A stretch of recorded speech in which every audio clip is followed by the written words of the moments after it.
হুম। Hello. হ্যাঁ, হ্যাঁ, বলুন, বলুন, বলুন। বলুন দিদি বলুন। মিউট হয়ে গেছে ও। হ্যাঁ।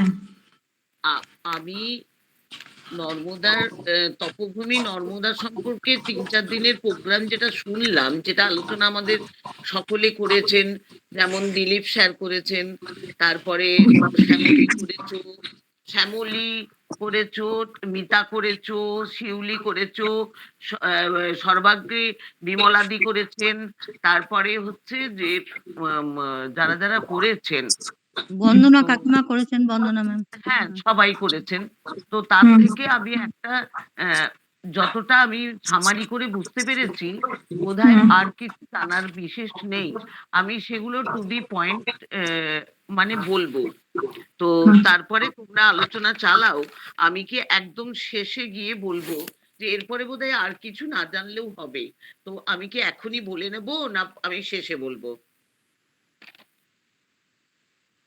তার আগে কেউ বলার আছে? আমাদের রামশঙ্কর স্যার জয়েন করেছেন? আমি তো রাম শঙ্করের সবকিছু বলবো শুনেছি। একটুখানি? আমি বলবো কি একটুখানি? হ্যাঁ, আমি যেটা বলছি, তপভূমি নর্মদা সম্বন্ধে জানতে গেলে শৈলেন্দ্রনারায়ণ ঘোষাল শাস্ত্রীর এই যে বইটি আছে, সেই বইটি পড়লে আমরা মোটামুটি নর্মদার উত্তর তট, দক্ষিণ তট এবং নর্মদার উত্তরস্থল সম্পর্কে সম্যক ধারণা আমরা পেতে পারি বা পাওয়া যাবে। দ্বিতীয় পয়েন্ট হচ্ছে, তপভূমি নর্মদা দর্শনে গেলে তার আধ্যাত্মিক ঐশ্বর্যের দ্যুতি চকিত চমকের মতো আমাদের সামনে ঝলসে উঠবে। কবির কথায় শিব সাক্ষী করে উনি বলেছেন, এই মর্ত জীবনেই আমরা অমৃতের স্বাদ পেয়ে যাব। ৩ নম্বর পয়েন্ট, যেটা পুলস্তমনির কথায় যদি ধরি, তাহলে উনি বলেছেন নর্মদা ত্রিলোক বিশ্রুতা। স্বয়ং বেদব্যাস পুলস্তমনির মুখ দিয়ে যা আমাদের জানিয়েছেন। দুশ্চর অগস্টাম যজ্ঞের অনুষ্ঠানে যে ফল হয়, নর্মদা তটে পুজো অর্চনা করলে সেই একই ফল পাওয়া যায়। ৪ নম্বর পয়েন্ট, নর্মদা নর্মদা নদীতে স্নান পূজা অর্চনা করলে বা তীর্থ জ্ঞানে তার তার ধীরে ধীরে পরিভ্রমণ করলে ঐহিক ও পারত্রিক মঙ্গল হয়।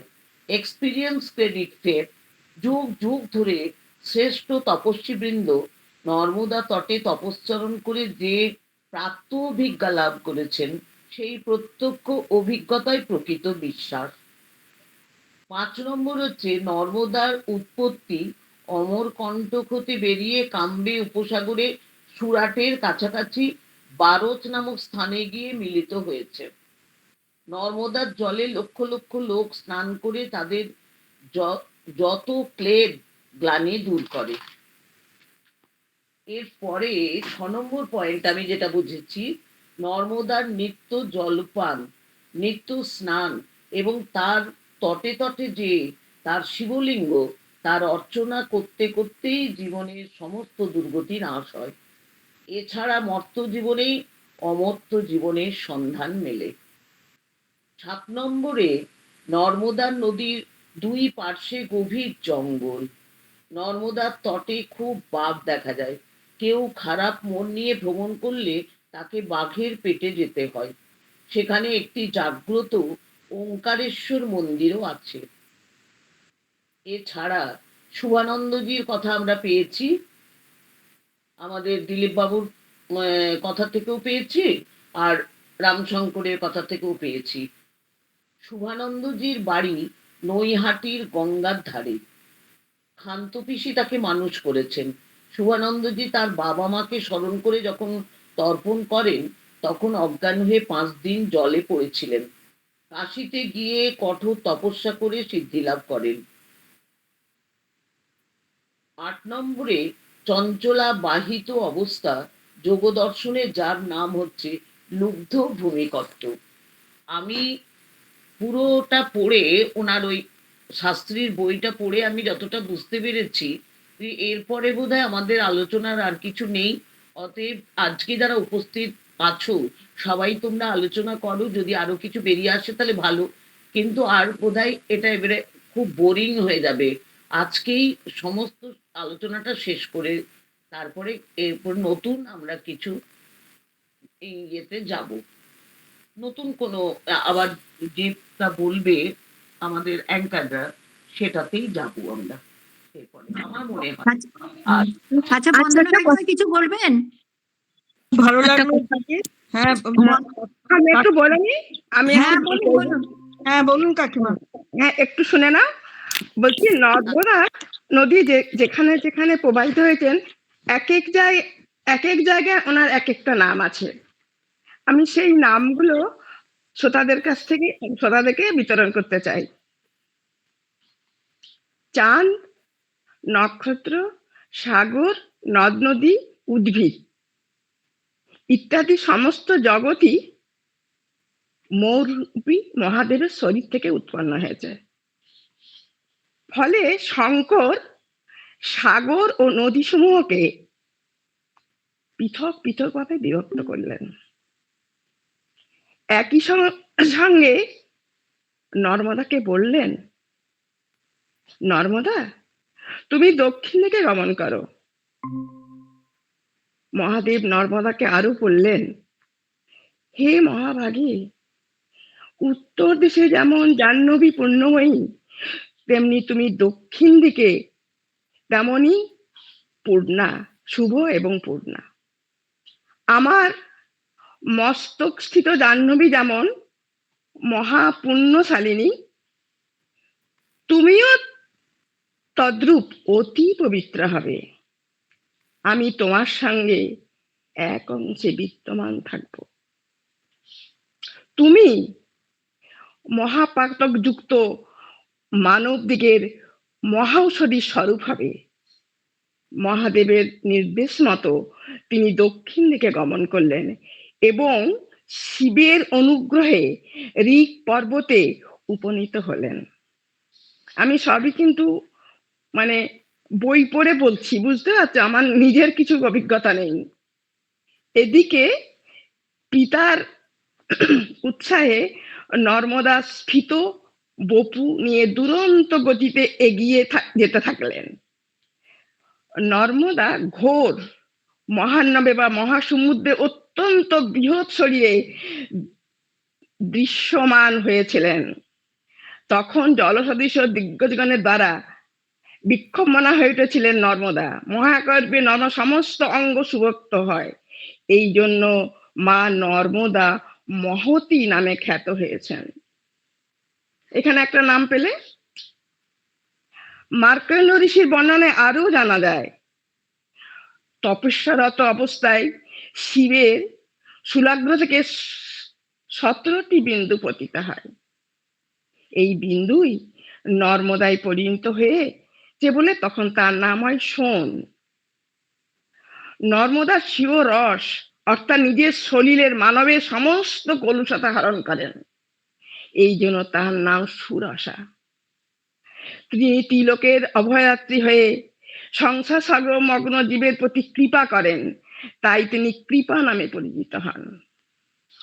পুরকালে পুত্র সত্যযুগে দিব্য স্বর্গীয় বৃক্ষ বিশেষ মন্দার পুষ্প কল্পতরু সম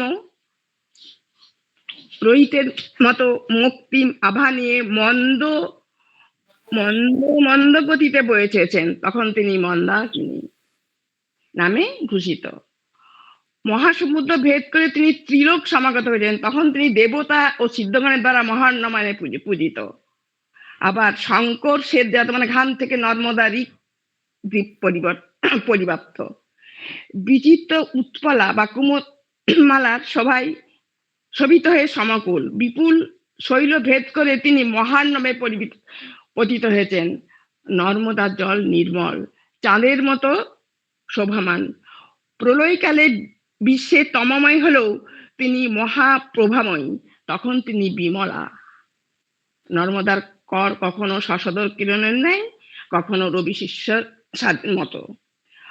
নর্মদা খরিত হয়ে পতিত হলে বিশ্ব মুদিত হয়, সেই জন্য লোকে তাকে করভা বলে সম্বোধন করলেন। পর্বতের শিলা ভেদ করে মহাসমুদ্রে মিশবার সময় মহারবে দিক দিগন্ত প্লাবিত করে প্রবাহিত হন।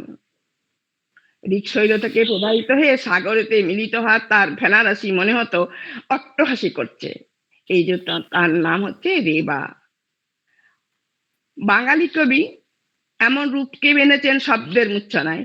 নেমে নেমে ধারাগুলি, করি করি কোলাকুলি, ঝড়ো ঝড়ো কলো কলো, ঘোর রবে ভাঙ্গে জলে, পশু পক্ষী কোলাহল করিয়ে বেড়ায়।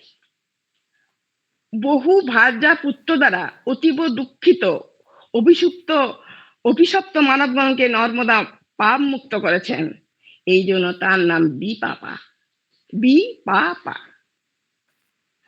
সংসার তরণী নর্মদা ভীষণ মূর্ত পীযূষ রোজ শোণিত ও পাপ স্মের দ্বারা সর্বদা আকৃষ্ট মানবের পাপ মুক্ত ঘটান। তাই তখন তার নাম হলো বিপাশা। নর্মদা স্বচ্ছ সলিলে যেন তার মুক্তি শশধরের মতো শোভমান। প্রলয়কালে ঘোর অন্ধকারে তার মুখকমল মহা প্রভাময়ী হয়ে বিরাজ করছে। তখন পণ্ডিতরা তাকে বিমলা বলে বর্ণনা করছেন। নর্মদা কর কখনো চন্দ্রকিরণের মতো, কখনো সূর্যের রশ্মির মতো, এই যে তিনি করভা নামে খ্যাত। নর্মদা দর্শনকারী তিলক রঞ্জিত করেন। এই মানব রঞ্জন কারণে রঞ্জ ধাতুর অর্থ সার্থক করার জন্য তার নাম রঞ্জনা। নর্মদা তার দুই কূলে যাবতীয় তৃণ গুল্ম লতা তির্যকজনী পক্ষীদের উদ্ধার করে স্বর্গে প্রেরণ করেন। তাই তিনি বায়ুবাহিনী। সুর অসুরগণের নর্ম অর্থাৎ আনন্দ দাঁড় করেছেন তাই নর্মদা। নর্মদা ত্রিকুট পর্বতের চূড়া থেকে নেমে ভূতল প্লাবিত করেছেন। এই কারণে তিনি ত্রিকুটি। বৈষ্ণব পণ্ডিতরা তাকে বৈষ্ণবী বলেন। এই নামগুলি সম্পর্কে অবহিত হয়ে যিনি নর্মদাকে দর্শন করেন তিনি পাপ মুক্ত হয়ে শিবলোকে প্রাপ্ত হন। লেখিকা এখানে বলছেন, তার কথাই আমি বলছি। নর্মদা মায়ের আশ্রমে আমি পথে পথে ঘুরে বেরিয়েছি।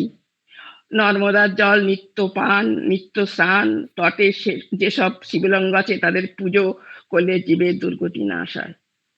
দেখেছি সর্বস্তরের মানুষের মধ্যে কি অসম্ভব ভক্তি, বিশ্বাস আর অনুমোদনা তাকে ঘিরে। তিনি ছাড়া জগৎ নেই। ভাবখাবা এমন সাধু সন্ত মুনি ঋষি ও দেবতাদের কথা বাদই দিলাম। মা দুর্গা কৈলাস থেকে মর্তে আগমনের সন্ধিক্ষণে এবং যে কদিন তিনি বাবার বাড়ি সপরিবার থাকবেন, লেখিকা বলছেন আমিও অমরকণ্টকে তার কন্যা নর্মদার কাছে থাকবো। এই আমার পরম সৌভাগ্যের সময়কাল।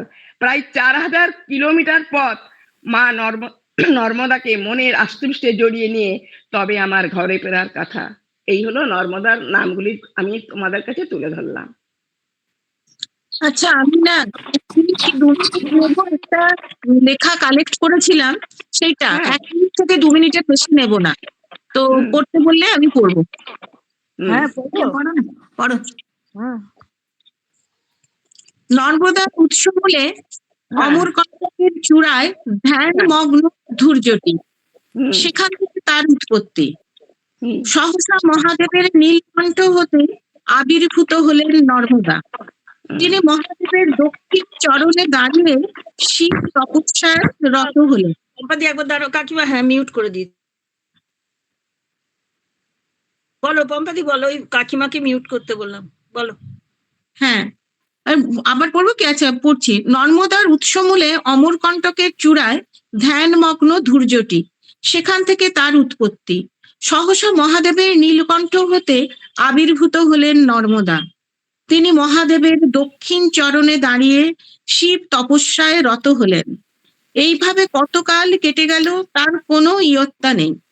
যথাকালে স্বয়ংভূ উত্থিত হলেন তার সমাধি থেকে। দৃষ্টি উন্মীলন করে দেখতে পেলেন তার অপরূপা কন্যাকে। মাথায় সুপিঙ্গল জটাভার, সারা অঙ্গকে ঘিরে বিকীর্ণ হচ্ছে উজ্জ্বল দীপ্তির ছটা, দিব্য লাবণ্য। তপস্যাজনিত জ্যোতির বিচ্ছুরণে সমস্ত পর্বত শৃঙ্গ অপূর্ব প্রভায় আলোকিত। বাম হস্তের সুডৌল কবজিতে একটি সরু কমণ্ডলু গলানো আছে। দক্ষিণ হস্তে একটি অঙ্গুলিতে একটি অক্ষমালা দুলছে, ঠিক যেন একটি নিষ্কম্প দীপ শিখা। চলবে না? কুমারীর ধ্যান ভঙ্গ করে তো দেয় নেই। কুমারীর ধ্যান ভঙ্গ করে শিব সুন্দর জিজ্ঞাসা করলেন, কে তুমি মা? কঠোর তপস্যায় আমি প্রীত হয়েছি। সে মহাকন্যা উত্তর দিলেন, কি আর বর চাইব আমি? সমুদ্র মন্থনের গরল পান করে হে মন্ত্রমূর্তি মহেশ্বর, আপনি নীলকণ্ঠ হয়েছেন। আমার উদ্ভব সেই নীলকণ্ঠ হতে। কেবল প্রার্থনা করি আমি যেন ঠিক এমন করেই চিরকাল আপনার সঙ্গে নিত্য যুক্ত হয়ে থাকতে পারি। তথাস্তু। নীলকণ্ঠ হতে জাত বলে কোনো ক্ষোভ রেখো না বৎস। তুমি আমার তপস্যার তেজ থেকে উদ্ভূত হয়েছ। তুমি শুধু নিত্য যুক্ত থাকবে তাই না, তুমি হবে মহা মোক্ষদায়ী, সর্বসিদ্ধি প্রদায়িনী হবে। অন্তর্হিত হলেন মহাদেব। এইটুকু বললাম। ভালো হয়েছে, অনেক ধন্যবাদ। হ্যাঁ, অনেক ধন্যবাদ, ভালো লাগলো। তাহলে আর তো কেউ বলবে? শিউলি একটু বলবে নাকি? না, তুমি বলো। আমি আজকে আমি আজকে কিছু বলবো না, আমি সেরকম কিছু মানে শুধু শুনবো, তুমি বলো। আচ্ছা আচ্ছা, পরিক্রমাটা নিয়ে আমি একটুখানি বলছি। হ্যাঁ, ওই যে পরিক্রমা নর্মদা নদীর, ওটা ওই নর্মদা নদীর উডগামা মন্দিরে একটি বই পাওয়া যায় পরিক্রমা সম্বন্ধে। তো সে উডগামা মন্দিরের ওই বই থেকেই একজন উল্লেখ করেছেন পরিক্রমাটা কি। উনি বলছেন পরিক্রমা 3 প্রকার: পঞ্চকোশী, মার্কণ্ডেয় এবং রুন্ডা। পঞ্চকোশী পরিক্রমা পরে বলছি, প্রথমে বলছি মার্কণ্ড পরিক্রমা। অত্যন্ত কঠিন এই পরিক্রমা, 2 থেকে 3 জন্ম সময় লাগে, এবং এটা যখন শেষ হয় তখন সে শিবত্ব প্রাপ্ত হয়। রুন্ডা পরিক্রমা, রুন্ডা হচ্ছে নর্মদা নদীকে ডান দিকে রেখে এই পরিক্রমাটা শুরু হয়। যে রুন্ডা শব্দের অর্থ হচ্ছে নাকি গোলাকার ওদের মতে। যে ঘাট থেকে শুরু করেন সেই ঘাটেই ফিরে আসেন। এখানে কোনো বিধি নিষেধ নেই, তবে ফিরে এসে কর্পূর আরতি, ঘি, আদা, চিনি সহযোগে করতে হয়, এবং 5 জন কুমারীকে ভোজন ও দক্ষিণা প্রদান করার বিধি আছে। এই রুন্ডা পরিক্রমা আবার 2 রকম: জলহরি পরিক্রমা, পূর্ণ জলহরি পরিক্রমা।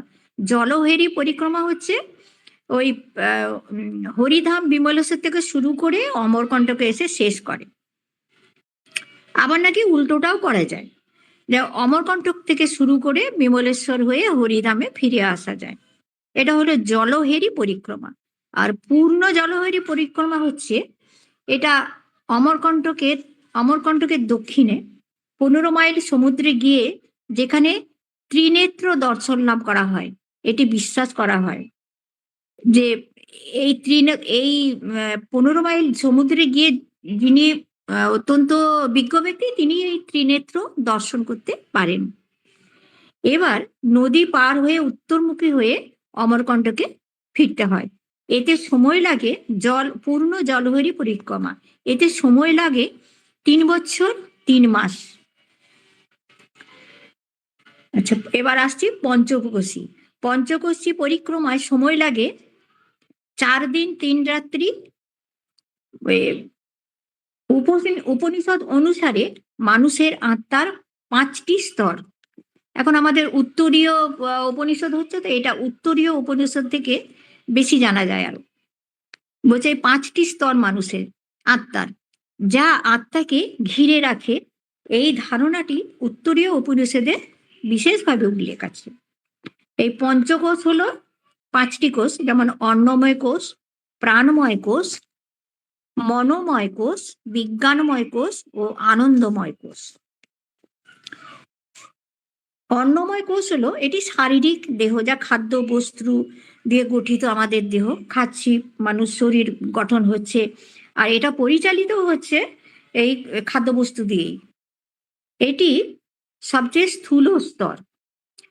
এটা আবার মৃত্যুর পর ধ্বংস হয়, স্বাভাবিক ব্যাপার। প্রাণময় কোষ, প্রাণময় কোষ হচ্ছে এটি প্রাণ শক্তির স্তর, যা শ্বাস প্রশ্বাস, রক্ত সঞ্চালন এবং দেহের অন্যান্য জৈবিক কার্যকলাপ পরিচালনা করে। প্রাণময় কোষ। এবার হচ্ছে মনোময় কোষ। এটি মনের চিন্তা, আবেগ, অনুভূতিকে নিয়ন্ত্রণ করে। আমাদের অভ্যাস ও সংস্কার এখানে সঞ্চিত থাকে। মনোময় কোষ হলো বিজ্ঞান। এরপর আসছে 4 নম্বর, বিজ্ঞানময় কোষ। এটি বৃদ্ধির স্তর, যেখানে বিচার, বিশ্লেষণ, সিদ্ধান্ত গ্রহণ করা হয় এবং এর দ্বারা, বিজ্ঞানময় কোষ দ্বারা আত্ম উপলব্ধিও ঘটে। 5 নম্বর হচ্ছে আনন্দময় কোষ। এটি একদম সর্বোচ্চ। এটি অত্যন্ত সূক্ষ্ম কোষ, যেখানে নিখাদ আনন্দ, শুধুই আনন্দ ও আত্মজ্ঞান অনুভূত হয়। এটি আত্মার সাথে আমাদের সংযুক্ত করে এবং মোক্ষের দ্বার উন্মোচন করে। এই পঞ্চকোষের মাধ্যমে মানুষ তার আত্মাকে বুঝতে পারে, জানতে পারে, আমি কি, আমি কেন, এবং তার বোধ হয়, অর্থাৎ মোক্ষ লাভের পথ অত্যন্ত সুগম হয়। এইটুকুই। আজকে তো অনেক কিছু জানা হলো গো। কাকিমা কত নাম বললে, নর্মদার কত রকমের নাম, তুমি তো অনেক কিছু কোর্স বললে, ভালোই লাগলো গো শুনতে। রামশঙ্কর স্যার আসেননি, বা দিলীপ স্যারও আসেননি, জয়েন করেনি, আর একটু শুনতে পেতাম, বা বিমলা ম্যামও আসেননি না? বিমলা দি ছিল, আছে নাকি কে জানে। না না বিমলা দি নেই নেই। নেই নেই। ও মিতাদি তাহলে কিছু বলো গো। হ্যাঁ আমি মিতাদি আমি কিছু- কিছু আমি কিছু রেডি করতে পারিনি গো, আচ্ছা, সময়ই হয়নি আজকে। তোমার কাছ থেকে এত সুন্দর শুনলাম, কাকিমার কাছ থেকে, মিনতি ম্যামের কাছ থেকে, সত্যি খুব ভালো লাগলো। ওই তবে বইগুলো আরো পড়লে কিছু না আছে বুঝলি। নাকি জানি না, ওটা ওই স্যাররাই বলতে পারবেন। ওনাদের মুখ থেকে শুনলে আরো, হ্যাঁ, শেষটা ওনাদের মুখ থেকে শুনলে ভালো লাগবে আর কি। ভালো হতো, কারণ ওরা তো প্রত্যক্ষদর্শী। হ্যাঁ, প্রত্যক্ষদর্শী, ব্যাখ্যাটা খুব ভালো করেন। আর হ্যাঁ, একদম যেন একদম। চোখের সামনে দেখছি এরকম হ্যাঁ, একটা দৃশ্যপটে চলে আসে। হুম, খুব ভালো, খুব ভালো। ওই মানে টপিকটা এত ভালো হয়েছে। এরপরে আমাদের টপিক থাকবে, আমার একটা সাজেশন আছে, যদি বলো তোমরা, হ্যাঁ বলো, তাহলে মানে বলতে পারি আর কি। বলো বলো। শুনি, বলো না। হ্যাঁ, হ্যাঁ, কুরুক্ষেত্র। ও আচ্ছা আচ্ছা আচ্ছা, ভালো ভালো টপিক। ওইটা আমার মাথায় কদিন থেকেই চলছিল, তো ভুলে যাবো বলে তোমাদেরকে বলে রাখি আর কি। এই টপিকটা খুব দারুণ টপিক, খুব সুন্দর, খুব সুন্দর, খুব ভালো, অনেক খুব কিছু জানা যাবে। অনেক কিছু জানা যাবে, অনেক মহাভারতের অনেক কিছু জানা যাবে কুরুক্ষেত্র সম্বন্ধে। কেননা আর এটা অনেকেই অনেক জায়গায় টুকরো টুকরো অনেকেই জানে, হয়তো পড়েছেন, তারাও বলতে পারবেন যার যেটা মতামত। তো অনেকদিন থেকে মাথায় আছে, তো ভুলে যাবো যদি, ওই জন্য আমি বললাম এখানেই বলে রাখি, তাহলে অনেকের মনে থাকবে। ভ্রমণ কাহিনী হিসেবে ঘটনাটা মিলিয়ে এই যে কুরুক্ষেত্রটা বলে, এটা ভ্রমণ কাহিনী হিসাবেই বেশি হবে কি? এখন যে যেমন যত ডেপথে যেতে পারবে তত আমরা জানতে পারবো, যারা গেছেন বা যাদের অভিজ্ঞতা আছে তাদের। না, আমি শুধু আমার মনে হলো যে সাজেশনটা, মানে এই টপিকটার সাজেশন দেওয়াটা কেমন হলো। দিদি বলুন কিছু, মিনতি দি, দিদি কিছু বলুন। মিনতি ম্যাম, মিনতি ম্যাম মিউটে আছেন, কিছু বলছেন না, নেই বোধহয়। হ্যাঁ, কাজে বেরিয়ে গেছেন গেছেন হয়তো। বোধহয়। কাজে গেছেন বোধহয়, আছেন তো মনে হচ্ছে। ঠিক আছে, আজকে থাক না, 6:30টায় আবার যদি জয়েন করা হয়, ওই গীতা নিয়ে একটু হ্যাঁ, আলোচনা হ্যাঁ। হবে। পম্পা রেডি থেকো। হ্যাঁ হ্যাঁ হ্যাঁ, আমি 6:30 খুলবো। দেখবো, আমরা সবাই থাকবো। পম্পা চা আর বিস্কুট খাচ্ছে এখন। আর আরেকটা হচ্ছে যে আমরা মিনিংটা একটু দেখবো, বুঝবো, মানে ওইটা খুব করে নিতে হবে ওটা। মিনিংটা একটু আলোচনা করবো। হ্যাঁ, হ্যাঁ, ওটা করে নিতে হবে 6:30টায়। এই কিটা কিটা? ওই গীতার শ্লোকের মিনিং গুলো একটু ও আলোচনা হবে আচ্ছা আচ্ছা, 6:30টায়। ও আচ্ছা আচ্ছা আচ্ছা, হ্যাঁ হ্যাঁ হ্যাঁ ওইগুলো হ্যাঁ হ্যাঁ। ওইগুলো হ্যাঁ আচ্ছা আচ্ছা আচ্ছা ঠিক আছে, এখন টাইম হয়ে গেছে, তাহলে শেষ করি নাকি? এখন শেষ করে 6:30 জয়েন করবো। 6:30টায় জানতে হবে। হ্যাঁ ঠিক আছে, সবাইকে ধন্যবাদ। হ্যাঁ, সবাইকে অনেক ধন্যবাদ। আবার পরে হুম। হবে, হ্যাঁ হ্যাঁ ভাবা ঠিক যাবে আছে। কি হয়। হ্যাঁ, হ্যাঁ বাই বাই। বাই।